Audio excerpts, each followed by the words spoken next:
जय हिंद विद्यार्थियों, क्या हाल चाल? सब बढ़िया। चलते हैं आज की जानदार सी शानदार सी क्लास की ओर, क्योंकि पिछली क्लास में मैंने महत्वपूर्ण तरीके से आपको हर एक वंश के प्रारंभ के बारे में बताएंगे और आज हम हर एक वंश का समापन करेंगे।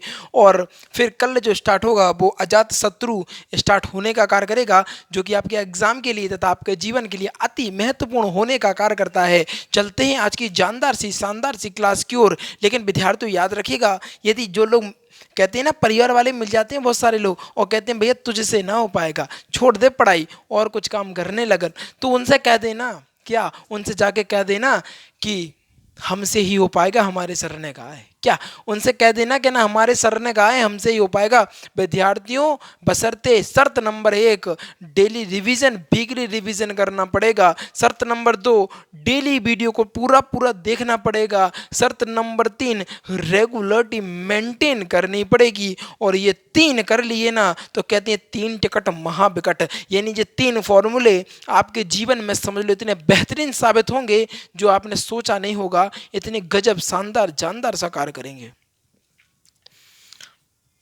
चलते हैं आज की क्लास की ओर, पढ़ते हैं क्लास की ओर, देखते हैं क्या है। देखो, हम तो कह ही सकते हैं कि भैया कंटेंट भी बेस्ट है, सारी चीज़ें बेस्ट मिल रही हैं, फिर पता नहीं आप लोग क्यों भैया सपोर्ट नहीं करते हो। चैनल को सपोर्ट करते रहा करो यार, उसमें अच्छा लगता है हमें, है ना। चलो बात करते हैं हर एक वंश के। कल मैंने बताया था हर एक वंश का जो प्रारंभ की बात करें तो 544 से 412 ईसा पूर्व तक ये इनका हर एक वंश रहा। अगर हम बात करें बिंदुसार की तो हमने कल आपको पहली पत्नी तथा दूसरी पत्नियों के बारे में बता दिया था। आज हम बात करने वाले हैं तीसरी पत्नी तथा चौथी पत्नी। यहाँ पर देख लो, इधर एक ना झेलती, इधर चार चार झेल रखे हैं। महत्वपूर्ण कारण क्या है? पैसा। पैसा बोलता है भैया। यदि आपके पास पैसा है ना तो जीवन में सारे सुख, शायद सभी सुखों को आप प्राप्त कर सकते हैं, ठीक है। लेकिन ऐसा ना करना, अब चार चार पे तो भैया केस ठुक जाता है। ये किसी दूसरी करोगे ना तो डंडे घलेंगे, बता ही रहे हम।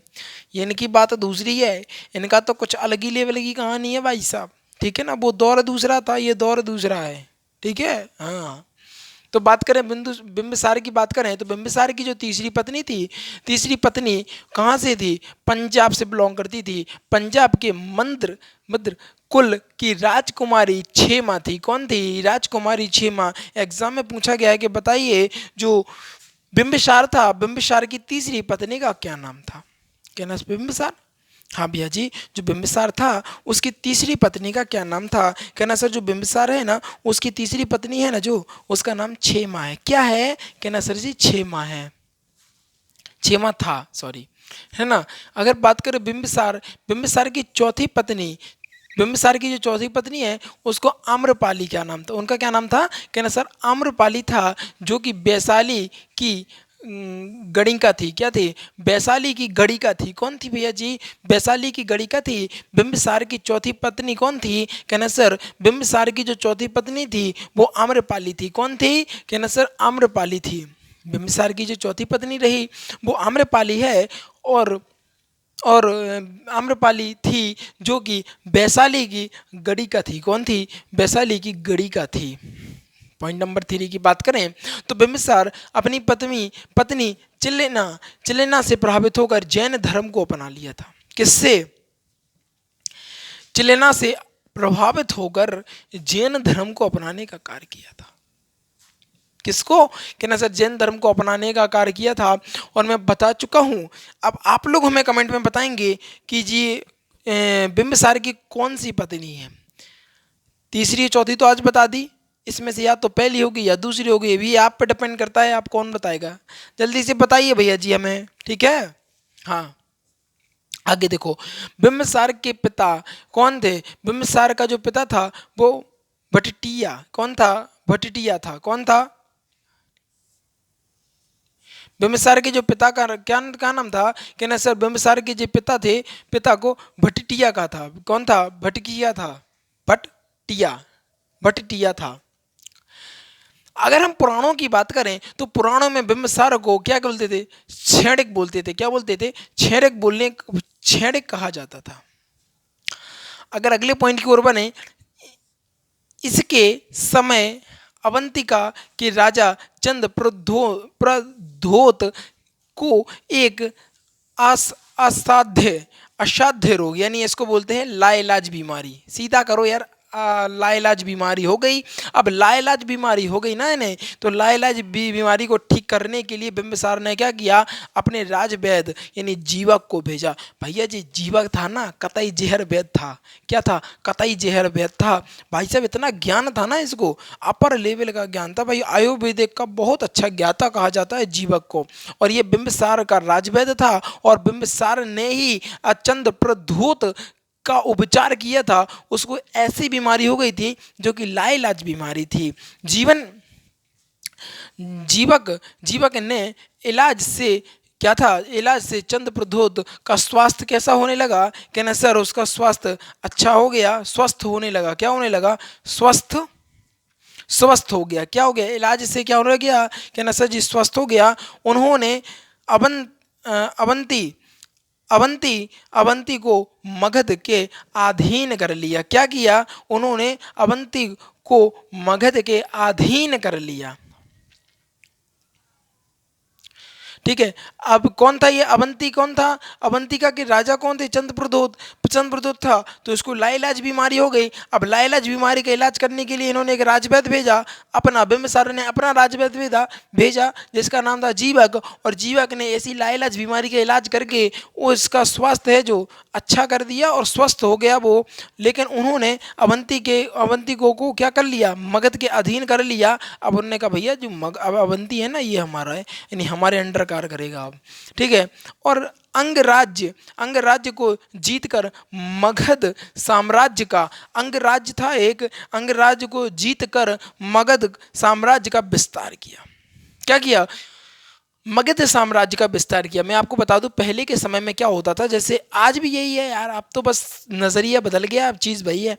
जैसे कि पिता ने अगर 10 रुपये जोड़ कर 10 लाख रुपए का बैंक बैलेंस किया, तो उसके बाद ये 10,000, ठीक है, 10,000 रुपये का बैंक बैलेंस इकट्ठा किया। तो अब आपने कितने, एग्जाम्पल बता रहा हूँ, 10,000 ना करते हैं ज़्यादा कर लेते हैं, ये तो सभी जानते हैं।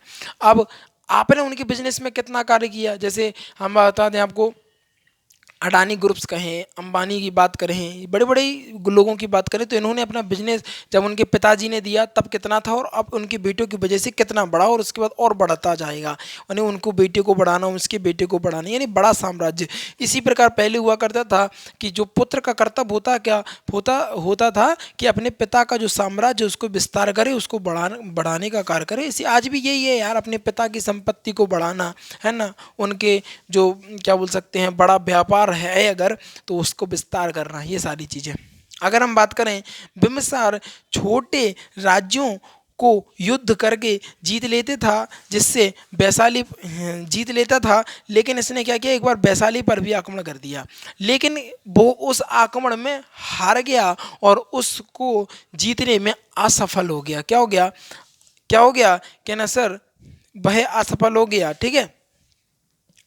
अगले पॉइंट की बात करें, इसकी हत्या इसी के पुत्र ने कर दी थी। क्या कर दी थी, इसी के पुत्र ने कर दी थी। समस्या क्या था, जो वैशाली थी ना, वैशाली इनका नाना का घर हुआ करता था, यानी इनके नाना जी रहते थे वैशाली राज्य में, राजा थे। कौन थे, अजातशत्रु के नाना जी। और इनके पिताजी ने यहाँ पर धुआं धुआं मचाया, अजातशत्रु की खोपड़ियाँ खिसकी, अरे ये तो कतई जहर पता पड़ गए हो हैं। तो उसने क्या किया, 492 ईस्वी पूर्व में सुपड़ा साफ कर दिया। क्या कर दिया, बिम्बिसार का सुपड़ा निपटा दिया, कर ये तो कोई काम को ना है, और उसको निपटा दिया, खत्म कहानी कर दी। और अब बात करने वाले हम अजातशत्रु की। इसको पितृनाशक कहा जाता है, क्योंकि इसने अपने पिता की हत्या की थी। इसको पितृनाशक कहा जाता है। इसका जो साम्राज्य है वो 492 से लेकर 460 ईसा पूर्व तक चलेगा। सभी चीज़ों को विस्तृत रूप से हम कल जानने का कार्य करेंगे, लेकिन उससे पहले क्या करेंगे, कहना सर जी वही रिवीजन। क्या करना है, कहना सर जी रिवीजन करना है ना। चलो स्टार्ट करते हैं रिवीजन। अगर हम बात करें, बिम्बिसार की तीसरी पत्नी पंजाब के मंत्र कुल की राजकुमारी छेना थी। बिम्बिसार की चौथी पत्नी का नाम अम्रपाली था, जो कि वैशाली की क्या थी, गढ़िका थी। बिम्बिसार अपनी पत्नी चिलेना से प्रभावित होकर जैन धर्म को अपना लिया था। बिम्बिसार के पिता का नाम भट्टिया था। पुराण पुराण में बिंबिसार श्रवणिक कहा जाता है। इसके समय में अवंती राजा चंद्र प्रद्योत को एक लाइलाज बीमारी हो गई, जिसको ठीक करने के लिए बिंबिसार ने अपने राजवैद्य जीवक को भेजा और इसने इसका इलाज किया और इसको स्वास्थ्य को अच्छा किया। इन्होंने अवंतिका को मगध के अधीन कर लिया और अंगराज्य को जीत कर अपने साम्राज्य का विस्तार किया। बिंबिसार छोटे छोटे राज्यों को युद्ध कर कर जीत लेता था और उसी प्रकार अपना राज्य का विस्तार करता था, लेकिन उसने वैशाली पर एक बार ऐसी कोशिश करी और वह इस काम में असफल हो गया।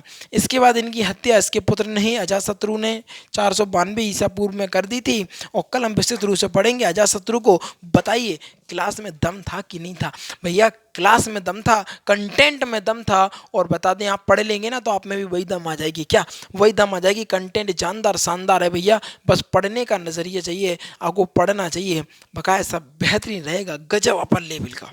ठीक है, कोई दिक्कत तो नहीं है? कोई समस्या हो तो बताओ भैया।